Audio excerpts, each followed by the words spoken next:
Have you ever purchased a part for a customer only to find out weeks later that it's been rolling around one of your technician's trucks? Or worse yet, have they installed a part or a chemical but forgot to write it down, essentially giving the customer something for free? Unfortunately, we all have. But in Skimmer, you always get paid for the parts and chemicals that you buy for your customers. So how do we track parts and chemicals in Skimmer? Well, you'll notice here we're looking at the service stop page for one of our customers. And in the items needed box, we're going to request some things for this customer. First, let's request a 50-pound bucket of tabs for this customer. So I'm going to type that in here, select chlorine tabs, tap save.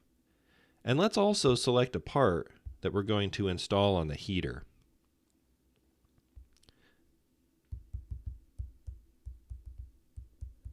We'll add a pilot assembly. I'll need to add the heater, a master temp 400, and we'll tap save. Now you see the customer has those parts requested by the technician. Now several days later, you're going to go buy some parts at your wholesaler, and here you'll use the shopping list to do so.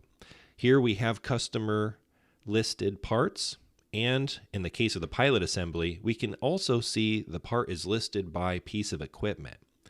Well, let's purchase these at the shopping list.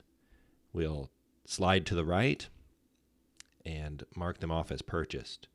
Now you'll notice the status has changed. If we go back into that service stop, the status, even though this is complete, shows that those items were purchased. Now let's move forward in time. It's the next service stop, the following week. Now we've purchased those parts. They've been marked off on the shopping list. Notice what happens as a tech taps into his day. He gets an items needed for today screen. This pops up the first time a technician goes into his route each day for parts that have been purchased for that route that day. He can mark these off as he puts them on his truck, and he's done. If you ever want to get back to that screen, you'll notice the clipboard icon left of the check mark. You can always go to that items needed screen.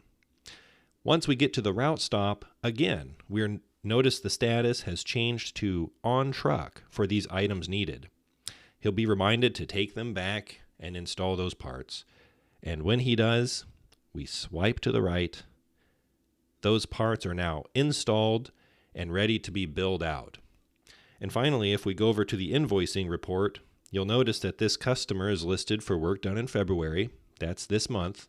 And as we tap into that, you'll notice that these items now show up on the customer details in the invoicing report. And now we have guaranteed that the parts that we request from the technician at the service stop page to the shopping list, to the items needed on the truck, to installed on the truck, and finally installed at the customer. You will always get paid for the parts and chemicals you buy by using Skimmer. For all other Skimmer information, please check out our videos and tutorial section.